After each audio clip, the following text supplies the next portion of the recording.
Cristina, muito bom. Boa noite. Mais uma vez aí a gente junto aqui, um horário diferente. E é um horário que provavelmente eu vou seguir como horário daqui para frente, pelo menos durante a semana.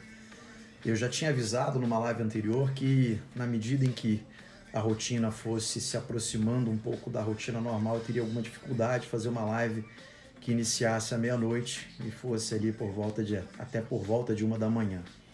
Nesse sentido, então, e até porque eu tenho alguns convidados aí já programados, acompanhe aí até o final, eu vou dar uma informação sobre os próximos convidados que estarão conosco, né?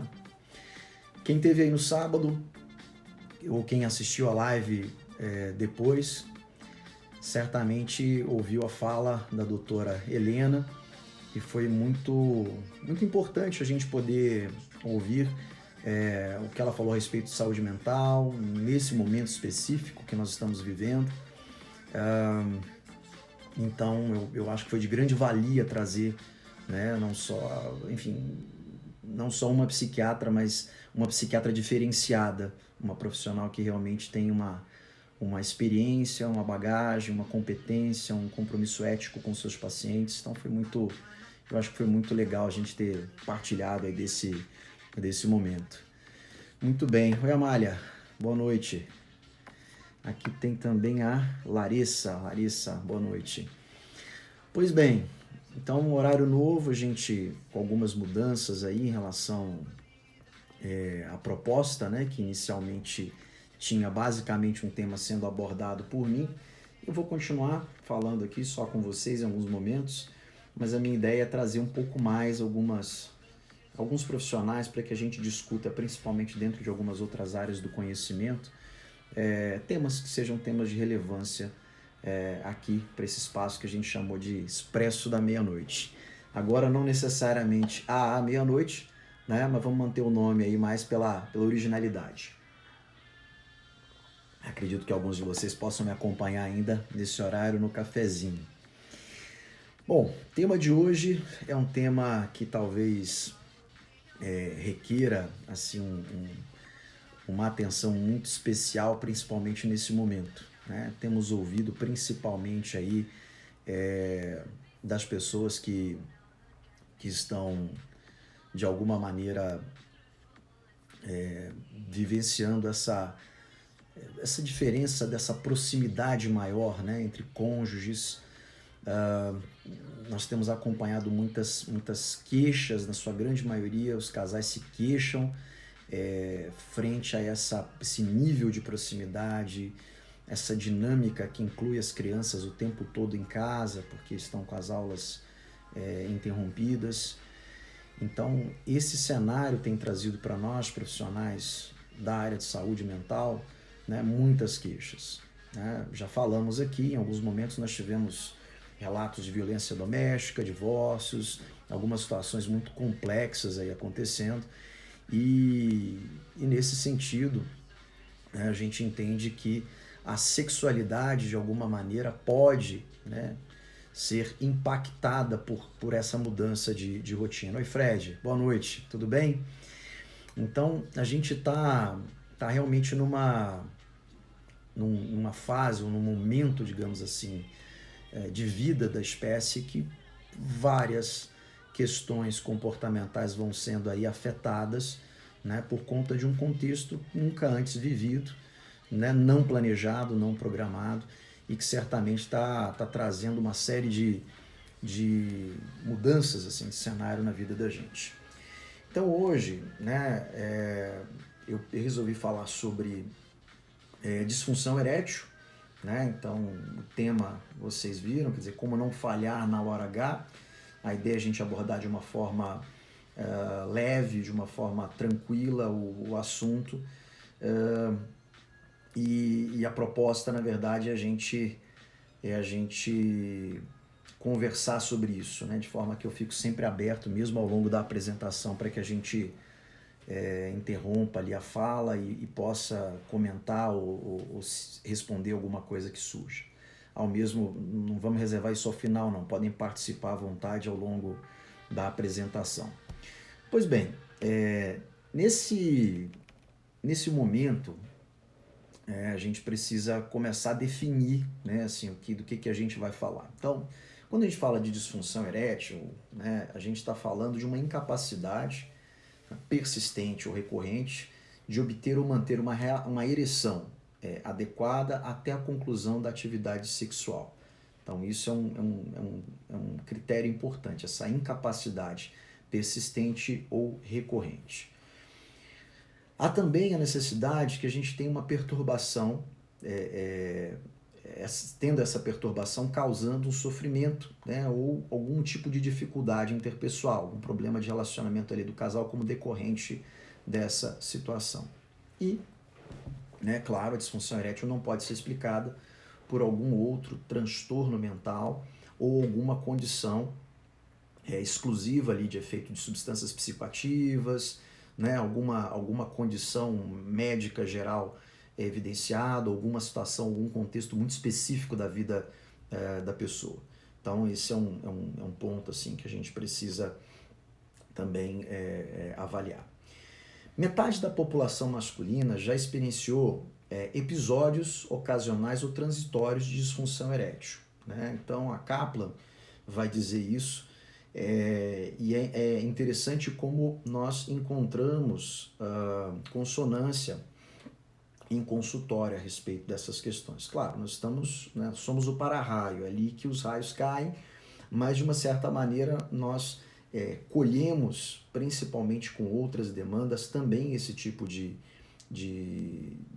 relato, de comentário, de fases nas quais um indivíduo que hoje funcionaria, no tempo presente funcionaria normal, ele teve ali dificuldades, teve problemas. E aí quando a gente fala sobre a perda de ereção, que é importante a gente diferenciar muito da disfunção erétil, porque veja, nós estamos falando de uma condição, como disse, persistente ou recorrente dessa incapacidade da ereção, de se ter ou de se manter a ereção. Ter e manter, né, na verdade. E a gente está falando disso gerando sofrimento, lembre-se, né, do que falei no início, e mais do que isso, a gente está falando de alguma coisa que realmente não é explicada por algum outro contexto maior. Mas a perda de ereção provavelmente esteve para 100% dos homens que se engajaram numa relação sexual que tenham ali, né, talvez ali a faixa dos seus 40 anos de idade, com certeza em algum momento já foi experienciada essa perda de ereção. Bebeu demais, estava sedentário, ou ainda que não tivesse isso, estava ansioso, ou era uma situação, digamos, diferente. Enfim, os motivos não importam, o fato é que de alguma maneira a coisa não acontece em algum momento e até aí tudo bem, porque se isso é algo, vamos dizer, meramente ocasional, circunstancial, né, a gente entende que isso é perda de ereção, diferente daquilo que a gente teria ali como um quadro de disfunção erétil. Muito bem, então importante a gente fazer essa diferenciação.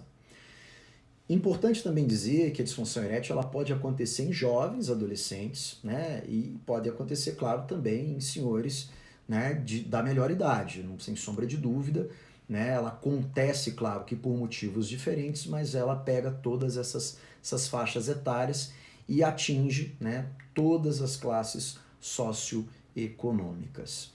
De alguma maneira, nós observamos realmente essa forma de manifestação, né, desse quadro patológico cada vez mais amplo, assim, na medida em que a sociedade se desenvolve, que os interesses, os focos vão sendo relacionados a trabalho, na medida em que existe o estresse, na medida em que existe a ansiedade, a pouca noite de sono, o uso de substâncias psicoativas para que a pessoa se acalme ou diminua sua ansiedade, nós temos um aumento da probabilidade de que uma condição como essa aconteça. Mas nós temos que tomar muito cuidado, né, diante desse diagnóstico, porque vejam só, como eu disse, se a gente tiver, né, uma condição clínico-médica que explique, ou o uso de alguma substância psicoativa que justifique, que explique essa questão, realmente a gente tem que colocar isso de lado, não se trabalha com esse diagnóstico e a gente vai ver exatamente o que está acontecendo. Fred está fazendo um comentário aqui. Mas a disponibilidade promovida pela quarentena pode influenciar muito nas questões sexuais. A disponibilidade altera o valor do reforço. Fred, você como um excelente analista do comportamento, né, está fazendo uma observação fantástica, né? E isso é muito discutido num livro chamado Sexo no Cativeiro, de uma autora, psicóloga, chamada Esther Perel. Tá? Eu cito esse livro, já citei pelo menos acho, umas 2 vezes aqui nas lives, e ela fala exatamente sobre isso, Fred. Ela não coloca em termos analítico-comportamentais, mas ela coloca claramente que essa relação gostosa, de proximidade, que às vezes envolve muita proximidade que os casais têm, isso vai diminuindo muito a frequência sexual e até a qualidade sexual quando a relação sexual continua acontecendo, porque para alguns casais isso finda mesmo. E aí o que você está colocando em termos comportamentais é fantástico, porque isso, na medida em que nós tenhamos, né, parceira, parceiro, enfim, disponível o tempo todo, aquilo já não passa a ser mais um estímulo que de alguma maneira evoca, elicia em outros momentos aquilo que a gente espera em termos de comportamento, seja de desejo, seja de excitação sexual, que é a segunda fase da relação sexual. Então, muito pertinente seu comentário, é importante a gente pensar mesmo sobre isso para a gente entender o que pode estar acontecendo para essa perda de ereção. Mas continuando a linha de raciocínio, como eu dizia, a gente tem que tomar muito cuidado com esse diagnóstico, porque algumas pessoas, elas ou esquecem de relatar, ou na anamnese o profissional da área de saúde esquece de perguntar algumas coisas, e aí algo se perde. Por exemplo, o uso de medicações antidepressivas, inibidores seletivos da recaptação da serotonina. Vocês devem conhecer fluoxetina, duoloxetina, paroxetina, sertralina. São medicações que, de alguma maneira, afetam a sexualidade. A libido tem sido afetada consideravelmente. Claro que isso varia de pessoa para pessoa e varia também de dose que é prescrita, né? Nós temos prescrições que geralmente vão de 20 a 80 miligramas, no caso mais grave ali para fluoxetina, por exemplo. E claro, na medida em que vai variando para o indivíduo essa dosagem da medicação, a gente tem um efeito maior sobre a sexualidade, sobre alguns outros comportamentos ou áreas de comportamento também. Pois bem, então é importante a gente entender porque o simples fato, né, de a pessoa estar usando uma medicação como essa já tira da pessoa esse diagnóstico, é uma condição que de alguma maneira vai sendo explicada. A gente pode entender que, né, aquela medicação ela é suficiente para produzir essa inibição, né, esse corte, digamos assim, do funcionamento do link entre o estímulo e o comportamento que é emitido, que é a resposta eretiva nesse caso. Então é importante a gente considerar isso daí. Bom, quais são as formas da disfunção erétil, né? Existe uma situação em que a ereção ela não acontece desde o início do contato com a parceira, e isso em qualquer situação. Então a pessoa está ali numa situação de maior proximidade, maior intimidade sexual, toque, beijo, carícias, a coisa está acontecendo, está rolando, mas o cara percebe que a coisa não está fluindo, ele não está tendo ereção, ele não está sequer dando mostra eretiva ali de que a coisa vai acontecer. Existe uma situação também que a ereção é iniciada e que ela se mantém enquanto os parceiros estão ali vestidos, né? No momento em que começa a se despir e parte-se para a penetração propriamente dita, acaba a ereção. Então tem essa situação também que ela pode acontecer. E existe uma situação também em que o homem tem essa ereção no início de uma estimulação de contato mais próximo, né? Uma estimulação manual da parceira, oral, vaginal, anal, enfim. Mas no momento em que começa a relação e os movimentos, né, de inserção e retirada peniana começam, perde-se a ereção. Então, a gente tem uma situação que é desde o início, que ela não acontece, só para a gente recapitular. A gente tem uma situação em que a ereção começa, mas que diante, né, da iminência da relação sexual, ela se perde. E a gente tem uma outra situação que a relação até começa, mas ela não se mantém, tá? E aí é interessante a gente entender isso daí. Situações muito comuns, né? Tá tudo indo muito bem, a ereção tá vigorosa, tá tudo funcionando às mil maravilhas, mas no momento de se colocar o preservativo, ele perde a ereção.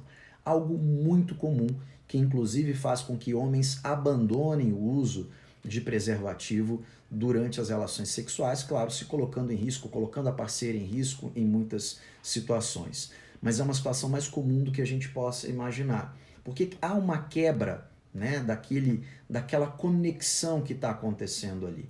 Né? De um lado a gente tem uma parceira produzindo um conjunto de estímulos, né? Ela em si, o seu corpo, o cheiro, a temperatura da pele, o que diz no momento da relação sexual, a forma como age.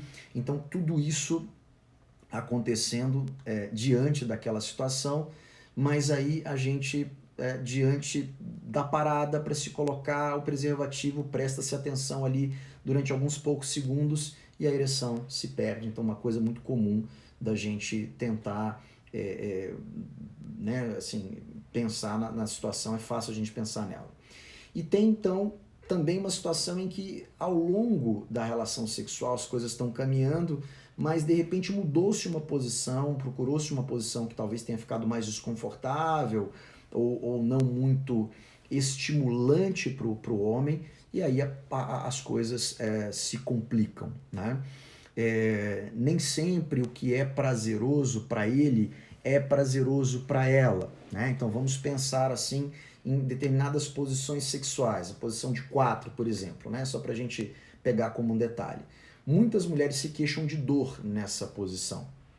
Essa posição, ela de alguma forma, principalmente quando o homem tem um pênis um pouco maior, né, ela costuma produzir dor, né, pela forma como o pênis chega até o fundo, né, do canal vaginal e ele acaba produzindo dor no momento, né, que tem assim aquela penetração completa.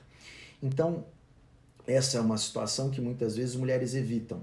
Né? Por outro lado, quando a gente questiona homens, é uma das posições preferidas, em que ele tem a visão do corpo da sua parceira, né? Alguns relatam uma sensação de dominância diante da relação. Né? Então é interessante a gente pensar nisso, né? Mas o descompasso que existe muitas vezes nessas preferências por si só pode produzir ali, né, uma perda de ereção. Então, a gente tem essas situações todas, né, que vão, de alguma maneira, sendo nuances ou detalhes específicos, né, sobre a questão da perda da capacidade eretiva de forma recorrente, né, que configura disfunção erétil. E a gente tem algumas outras situações também, né? Tem situações de homens que relatam para a gente em consultório que quando as parceiras tomam a iniciativa na relação sexual, eles perdem o interesse. Ou eles perdem já a excitação ali, a coisa está acontecendo, está fluindo, mas quando a mulher é um pouco mais decidida, um pouco mais dominante, né, na condução do processo, né, eles se perdem e aí diante dessa situação, né, a ereção vai embora, a coisa não acontece mais. Então, em linhas gerais, a gente pode dizer que a ereção pode se apresentar desde o início, né, como eu falei da relação sexual, no momento da preparação para a penetração, e a ereção também pode se perder durante o intercurso sexual. Então são essas possibilidades todas aí.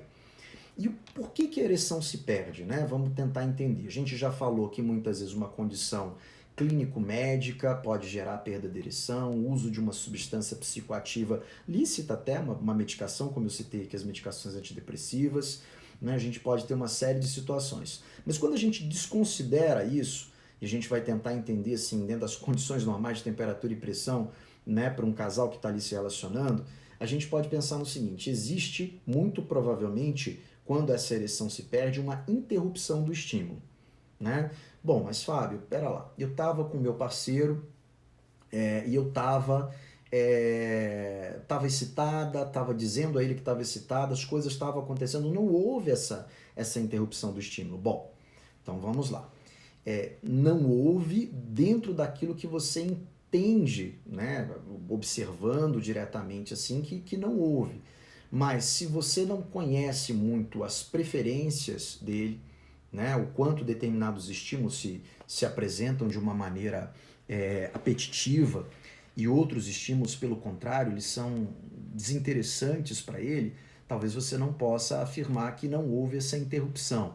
Então, a maneira como ele é estimulado talvez gere essa interrupção no estímulo. Havia um nível de excitação, as coisas estavam fluindo, o beijo estava gostoso, e uma mulher, por exemplo, pouco habilidosa para o sexo oral, tocando dente na glande, produzindo algum estímulo de dor nesse momento, produz então uma perda de ereção. Então houve a interrupção do estímulo que mantinha a ereção, estímulo sexual que mantinha a ereção.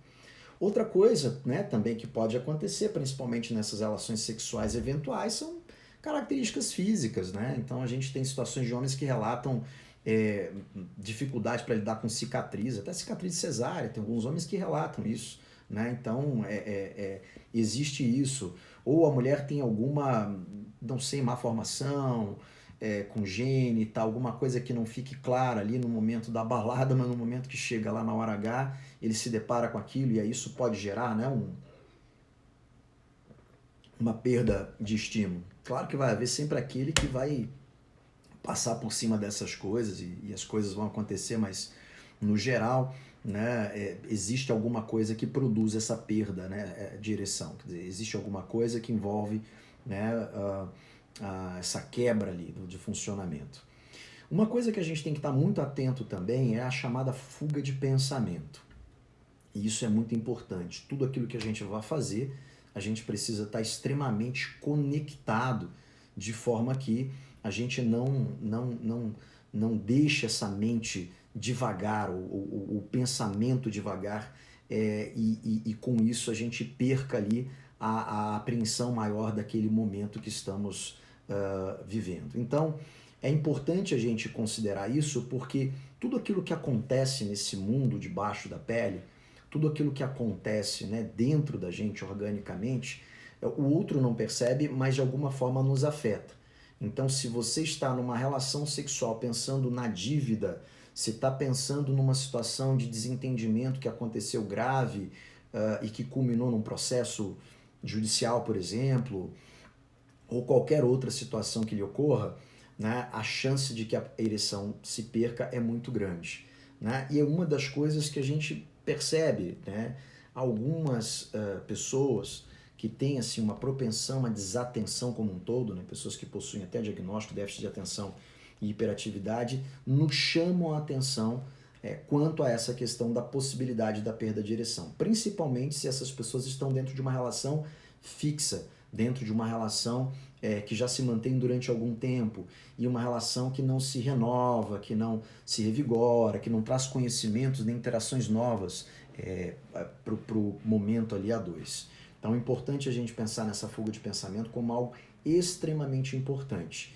E é algo que vai compor o quadro, principalmente quando a pessoa já começou realmente a entrar com aquele padrão de nível de ansiedade diante da relação sexual. Começa a transpirar, ter uma aceleração de batimento cardíaco, não consegue se lançar, vamos dizer assim, de uma forma tranquila ali na relação, fica aparente que a pessoa está ansiosa, que o cara está ansioso, e também a ereção não se mantém ou não, sequer ela se estabelece em determinados contextos. Então a gente tem que pensar nisso, e essa fuga de pensamento, principalmente quando a pessoa começa a sentir essas sensações e pensar sobre essas sensações, é como se ela desligasse a conexão com os estímulos sexuais.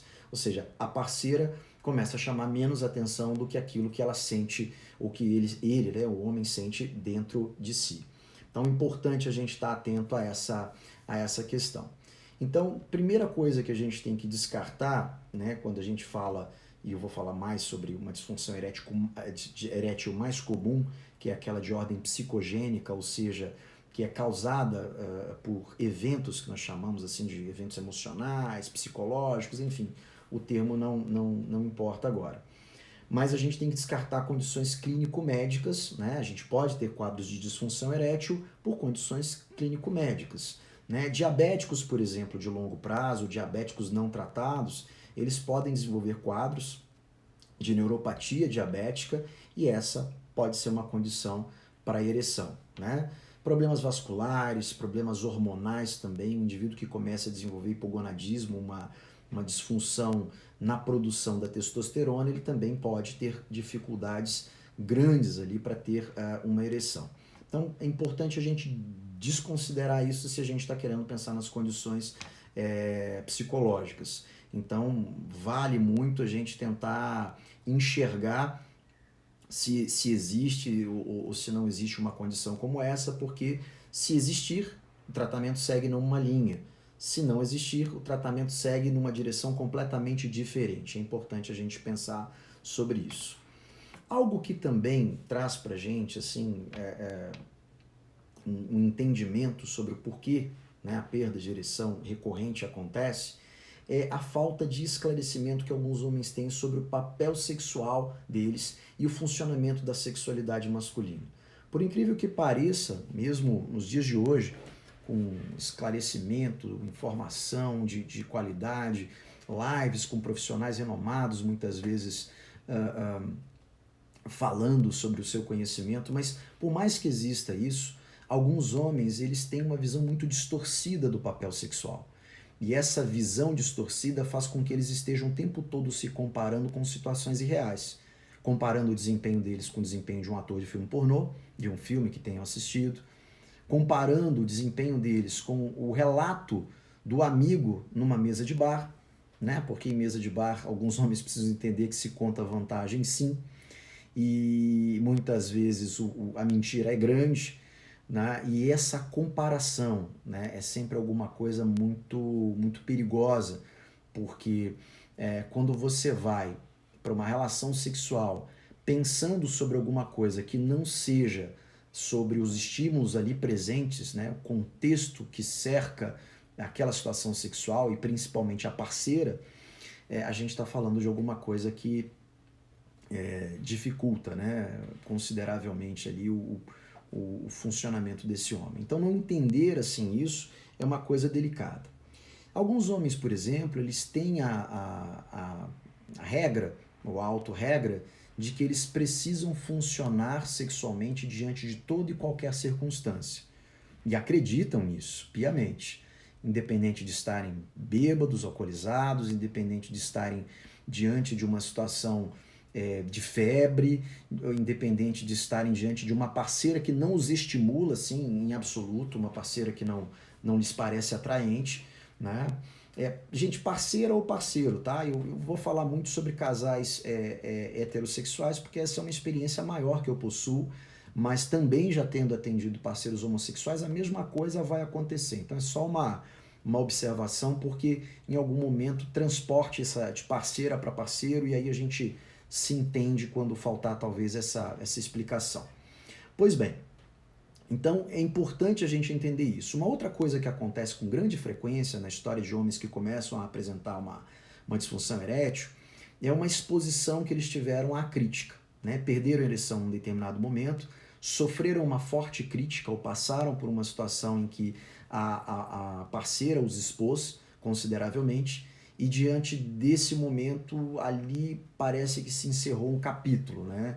E de vida sexual, e a pessoa para realmente de funcionar. É muito comum homens chegarem e dizer, cara, depois que, né, a minha ex ou uma mulher com quem eu estava ficando, né, me disse que eu devia ter algum problema, porque afinal de contas isso nunca tinha acontecido com outro homem diante da experiência dela, né? E o cara ficou sem saber o que responder, sem saber o que dizer naquele momento, né? Ficou pensando nisso horas, dias, né? E aí toda vez que vai para uma situação de relação sexual, ele não está conectado no prazer ou na possibilidade de prazer da relação sexual, ele está muito conectado com toda a emoção e todos os respondentes dentro dele, né? De aceleração de batimento cardíaco, de sudorese muitas vezes, de pensamentos negativos de que a relação sexual ela não vai ter continuidade, ela não vai dar certo e por aí vai.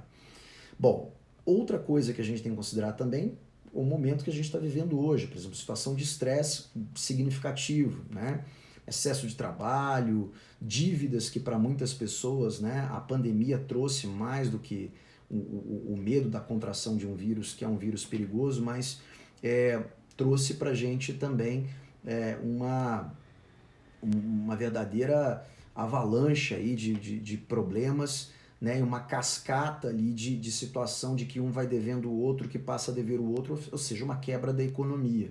Algumas pessoas já sentiram muito isso, estão vivendo situações muito delicadas, outras pessoas estão começando a sentir e algumas, né, só pessoas físicas, mas jurídicas também vão sentir com o passar do tempo, mas o fato é que muita gente está passando por isso agora.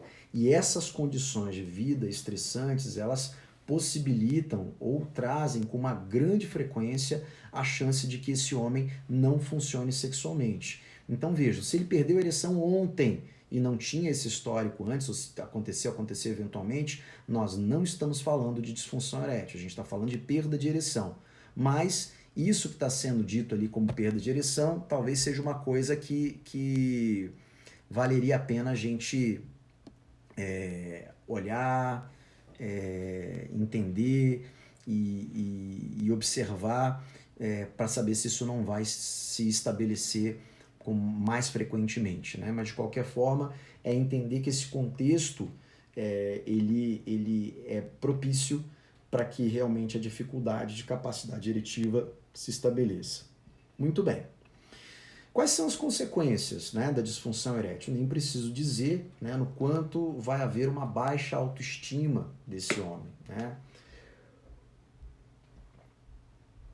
Nós homens temos a sexualidade como um dos pontos extremamente importantes e tudo que afeta nosso desejo, nossa capacidade eretiva, nossa capacidade de vincularmos a uma parceira de uma maneira significativa traz muito sofrimento.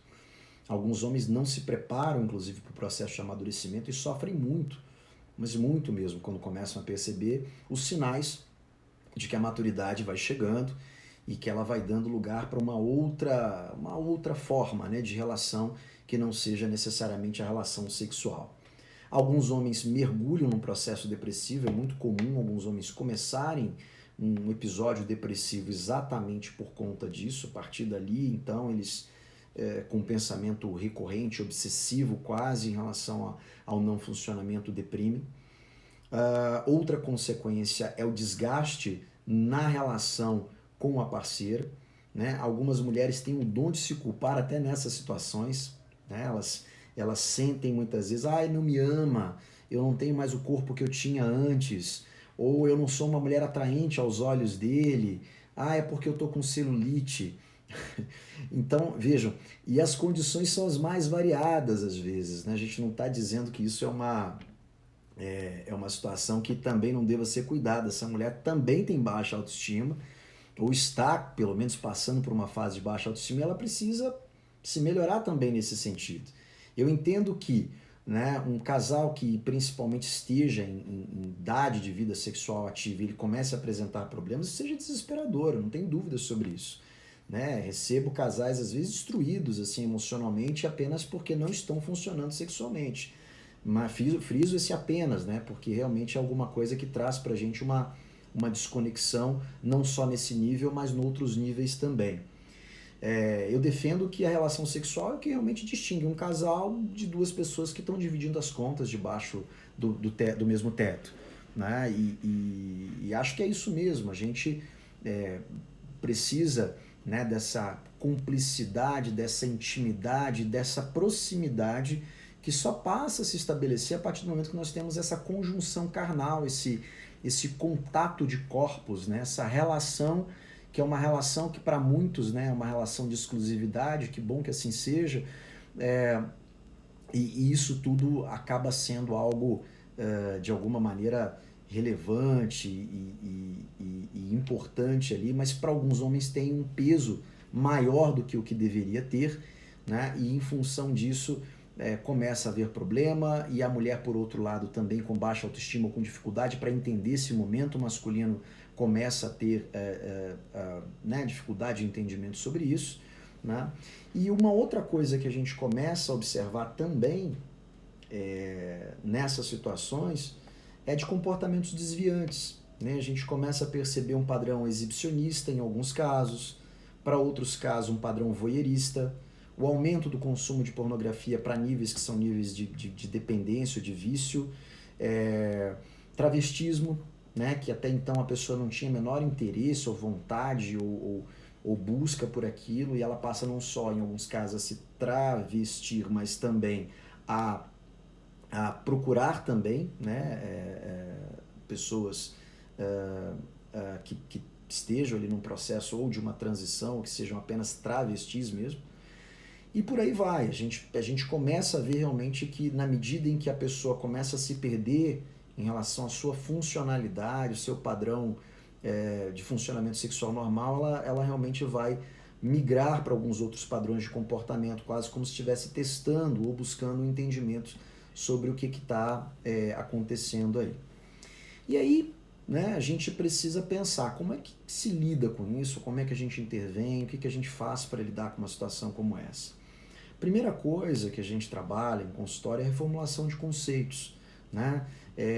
Alguns homens chegam e dizem pra gente: se eu não tiver uma ereção, eu vou perder minha namorada, né? A gente começou tem pouco tempo, ela gosta muito de sexo, e se eu não funcionar, eu vou perder a minha namorada. E aí a gente começa a desconstruir algumas dessas autorregras que muitas vezes só estão na cabeça dele. Ele nem chega a conversar com essa companheira para poder ouvir dela uma opinião divergente ou para que ela, na verdade, se posicione quanto a isso de uma forma diferente, reafirmando sentimentos, mostrando que há outros pontos de conexão, que ela pode aguardar até que a situação volte à normalidade. Então a gente precisa sempre trabalhar e costuma fazer isso em consultório. Uma outra coisa, né, é a gente tentar trazer, né, um nível de autocontrole para esse indivíduo pouco antes da relação ou antes da relação. Vou explicar. Alguns homens, a partir do momento que marcam uma relação sexual, vamos supor que no início do dia eles comecem a trocar algumas mensagens, ele começa a trocar algumas mensagens com a sua parceira e marca-se um encontro no final do dia ou à noite. O que deveria ser algo extremamente prazeroso, estimulante, instigante, passa a ser um sofrimento. Né? O relógio começa a passar cada vez de forma mais acelerada e ele começa a sentir que, na verdade, vai tomando conta ali uma ansiedade, uma angústia, um pensamento de que as coisas não vão acontecer. E aí, né, é claro, como eu disse, as coisas tendem a não acontecer. Porque se esse indivíduo já chega nesse nível, uma das coisas que nós sabemos é que ele ativou seu sistema nervoso autônomo a ponto de produzir, né, uma ativação ali das glândulas suprarrenais, as adrenais, e a partir dali a gente começa a ter uma liberação de adrenalina, aceleração de batimento cardíaco, suor frio e, claro, perda de ereção, porque a adrenalina é um broxante natural. Então, o que a gente está falando? Essa pessoa precisa, esse homem precisa aprender a ter autocontrole, ele precisa controlar as suas emoções. E aí, várias técnicas são ensinadas, né? Meditação ou mindfulness, como tem sido muito apregoado, aí, muito defendido pelo meio médico, principalmente. Psicólogos também têm defendido bastante o mindfulness, técnicas de relaxamento, né? E isso tem um objetivo de trazer para essa pessoa um controle emocional maior acerca dessa dor, desse sofrimento, desse pensamento, muitas vezes, que antecede uma relação sexual que deveria ser só prazer. Né? Outra coisa, quando a gente tem um casal formado, estabelecido, a gente procura trabalhar com uma quebra do modus operandi desse casal. Então, aquilo que eles vinham fazendo antes parece que agora já não funciona mais. E aí a gente precisa buscar novas práticas, novos jogos sexuais, a gente precisa começar realmente a mudar um pouco a dinâmica, o local, e até para que não haja ali a contaminação daquilo que a gente chama de estímulos contextuais, né? A parede do quarto, ou o espelho que fica no guarda-roupa, ou no teto, sei lá, ele começa a trazer para esse homem que já perdeu a ereção algumas vezes a lembrança de que ele pode perder a ereção novamente. Então a gente busca estimular essas mudanças aí, isso é muito importante. E durante um determinado momento, né, a gente dá essa permissão temporária, friso bem, para que o homem seja egoísta, né, que num determinado momento ele foque um pouco mais naquilo que produz mais prazer nele, né? Então, procure trabalhar um pouco junto com a sua parceira a ideia de que ele vai estar talvez mais tempo numa posição que o estimula mais, né? Tudo conversado, tudo dialogado, né? Na dinâmica ali de comunicação do casal, claro, mas é importante a gente trabalhar essa ideia ali de que esses novos jogos sexuais, novas práticas, tudo isso aí vai sendo feito, mas digamos dentro de uma condição que seja favorável ali para o homem, isso que eu estou chamando dessa permissão para ser egoísta, né? Então esse é o ponto assim que a gente precisa esclarecer. Então é interessante a gente olhar para essa situação, né? E eu vou trazer aqui, né, a metáfora da pérola. Acredito que muitos de vocês saibam como uma pérola é formada, né? Adentra um corpo estranho na ostra, muitas vezes até propositalmente inserido, né? Aqueles que são produtores de ostra sabem do que eu estou falando. Então, um grão de areia entra, né? Adentra ali aquele corpo que é da ostra, né? E ela começa a produzir um invólucro, né? Em volta daquilo ali. E a pérola, que tem um valor humano para a gente, passa a ocupar um espaço significativo dentro daquele corpo. Eu não sei exatamente, né, o que uma ostra diria acerca do que representa a pérola para ela ou de que é a pérola para ela. O fato é que, de uma certa forma, aquilo que é um corpo estranho, é algo que não deveria estar ali, vai sendo, né, envolvido por essa formação de pérola. Pois bem, muitos homens que passam por essa situação, eles guardam, né, a ansiedade, a dificuldade por anos, vão se esquivando de relações sexuais, vão vivendo cada vez mais uma relação com o computador, pornografia, muitas vezes relações voyeur, relações nas quais eles não precisam ter a atuação enquanto homens, né, penetrando e tendo uma relação sexual normal. Isso tudo começa a ser uma coisa muito, muito complexa.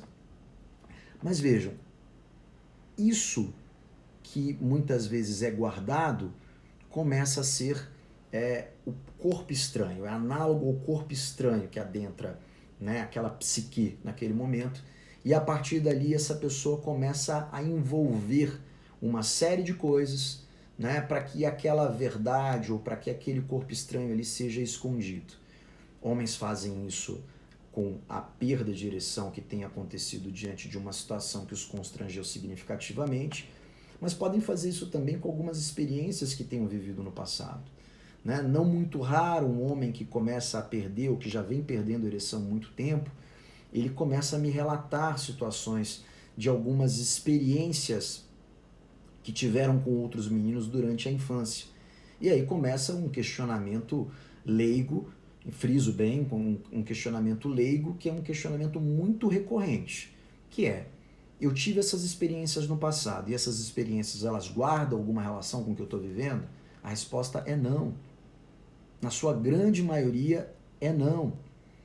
Né? Essas experiências, muitas vezes, elas vão ser uma expressão do que seria a vontade da pessoa, ok?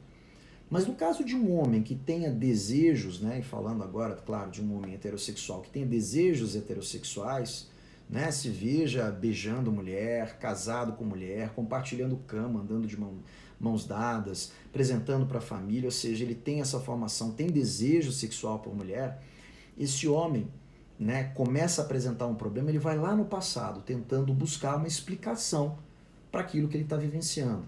Fábio, eu amo minha mulher, eu tenho desejo por ela, ela é muito linda, eu não consigo entender o que está acontecendo. Pois bem, e aí ele começa a voltar atrás, né? E aí começa, né, volta a metáfora da pérola, a entender o tamanho que aquela coisa tomou, exatamente porque esse homem guardou algumas verdades, como essa, por exemplo, de ter tido uma interação. Vocês não têm ideia do alívio que muitos, né, revelam na expressão facial quando eu digo: olha, desculpa te dizer, mas você não é homossexual. né? Assim, desculpa frustrar você, né? Mas você não é homossexual.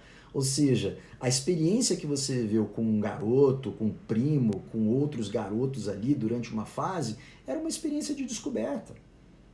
Aquilo não era, bem como não é a tua praia, porque você hoje revela claramente um gosto, enfim, uma preferência, mas se for de uma maneira diferente, também a gente pode, claro, trabalhar com isso, né, para tentar entender que a praia do cara não é essa praia de mulher, mas eu estou falando de um homem que sinta desejo, que goste, que jamais se imagine dentro ou de uma relação afetiva ou sexual com outro homem, mas que está passando por essa dificuldade momentânea e está realmente quando a gente vai olhar, uma série de regras e de ideias distorcidas e erradas acerca de sexualidade, junta isso com a experiência que ele teve no passado, a experiência negativa que está tendo recentemente de perda de capacidade eretiva e por aí vai.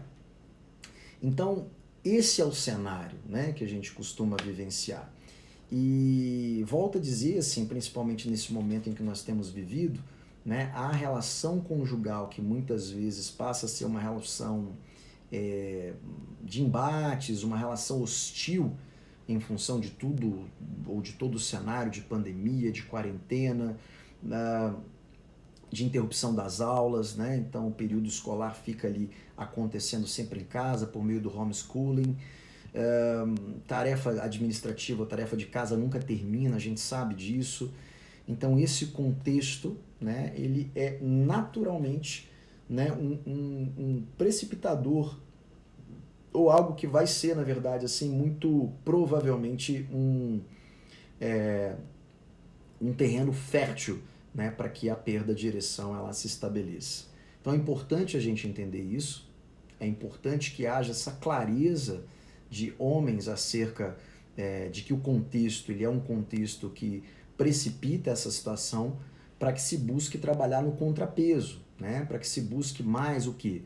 Concentração, mais o que? Relaxamento, mais o que? Atividade física, para que haja supressão do álcool em alguns casos, né? Aqueles que fumam, que agora, né, se veem numa condição mais difícil porque estão mais em casa e muitas vezes parceira, filhos, não, óbvio, não fumam e essa pessoa precisa parar. Então é uma oportunidade muitas vezes para interromper alguns hábitos, alguns padrões que tendem a comprometer, né, o funcionamento. E quanto à questão de uso de medicamentos, assim, é sempre uma coisa que a gente precisa entender o que é primário na vida dessa pessoa. Se uma medicação foi prescrita, ela não foi prescrita por acaso, mas pode ser que ela não se adapte ou não se adeque a você, porque ou não foi conduzida uma boa anamnese, ou você não permitiu que uma anamnese fosse bem feita, e diante disso foi prescrita a você alguma coisa que não seria talvez a mais indicada. Né? E estou falando isso porque muitos homens, talvez, que vão assistir o que a gente está falando aqui, podem nesse momento estar fazendo uso de alguma medicação antidepressiva, por exemplo, tendo os efeitos e sentindo claramente a relação que existe entre uma coisa e outra, e se questionando se haveria alguma possibilidade de que eles mexessem nisso. A resposta é: procure o profissional que fez essa prescrição, porque ele tem responsabilidade técnica sobre isso. Discuta o impacto que isso está produzindo para você, porque várias coisas podem ser feitas. Alteração de dosagem, a hora de consumo dessa substância, uma outra coisa também, a troca dessa substância por outras medicações. A gente tem medicações hoje que também tem esse princípio, né, antidepressivo, essa classificação antidepressiva, mas que não tem esse impacto, né, sobre a sexualidade masculina nem feminina. Então é isso. Eu encerro por aqui essa fala, né? A ideia era contribuir um pouquinho, trazer um pouquinho sobre essa questão da sexualidade masculina, e fico aqui aberto, né? Enquanto eu estiver falando um pouquinho aqui, fiquem à vontade para participar, para questionar alguma coisa, vocês que estão aí. Lembrando, né, que a gente começou o Expresso da Meia-Noite, acontecendo realmente à meia-noite. Nesse final de semana nós tivemos, novamente lembro, a participação ilustre da doutora Helena Moura, e foi à meia-noite, ela concordou com essa proposta. Mas eu tenho feito alguns outros convites, como disse no início, e a gente tem previstas aí algumas lives muito interessantes, né? Muito interessantes assim sobre temas variados, né? Posso adiantar um para vocês, que a gente deve ter em breve. que é para falar exatamente sobre a realidade do psicólogo hospitalar intervindo na família, junto à família, intervindo junto ao paciente com Covid, dentro, né, de uma unidade intensiva ali de tratamento. E é interessante, né, colher um pouco dessas histórias. Então a gente vai ter aqui uma psicóloga falando sobre isso. Nós vamos ter um neurologista, que em breve eu vou dizer para vocês quem é, que vai tratar a respeito das manifestações neurológicas da Covid-19, isso já está também confirmado. Temos uma sexóloga, médica sexóloga, que vai falar a respeito de sexualidade na pandemia, principalmente a sexualidade feminina. Tá? Nós temos também já, ainda para acertar a data, aqui uma nutricionista que vai nos falar também a respeito do plano alimentar e o quanto isso pode auxiliar na imunologia, mas também na diminuição, né, do efeito de transtorno de estresse agudo. Ou seja, a gente tem um time aí que vai ser recrutado para que a gente passe por essa quarentena da melhor forma possível, tendo informação de qualidade. Agradeço a participação de vocês, espero que a gente possa se encontrar mais algumas vezes. Meu intuito é que no domingo, 0 hora, lembrando que 0 hora é de sábado para domingo e não de domingo para segunda-feira, né? Mas de sábado para domingo a gente tem já a nossa previsão aí do Expresso da Meia-Noite. A gente pretende fazer meia-noite, pode ser que eu adiante, tá? Mas eu aviso vocês antes, certamente por meio de stories e por meio também dos posts que eu faço, tanto aqui quanto lá na nossa, no perfil da nossa clínica. Muito bem, obrigado mais uma vez pela participação de vocês. Acompanhem as próximas. Peço muito que vocês divulguem se vocês acharam que o tema é interessante, a forma como foi explorado o tema interessa. Por gentileza, fiquem muito à vontade. Oi, Mel, que coisa boa! Bom ver você por aqui. Sei que a gente está com um fuso de horário bem complicado aí para você que está na Europa, então que bom que você esteja por aqui, tenha conseguido pelo menos um pedacinho aí. Bom, a live agora está ficando no IGTV, Mel. O Insta fez uma mudança em relação, né, ao funcionamento, e aí a live agora está ficando no IGTV, tá bom? Ou seja, ela vai ficar lá no perfil, é só você olhar. Quer dizer, são quase 3, né? Pois é, veja bem. Então, é isso, nós vamos nos falando, tá? Qualquer coisa, interajam, comentem, e fiquem muito à vontade para divulgar esse projeto. A gente pretende estar pelo menos 2 vezes por semana falando sobre temas que são relevantes dentro desse momento, né, desse capítulo tão delicado que a gente tem vivido. Um abraço, fiquem com Deus.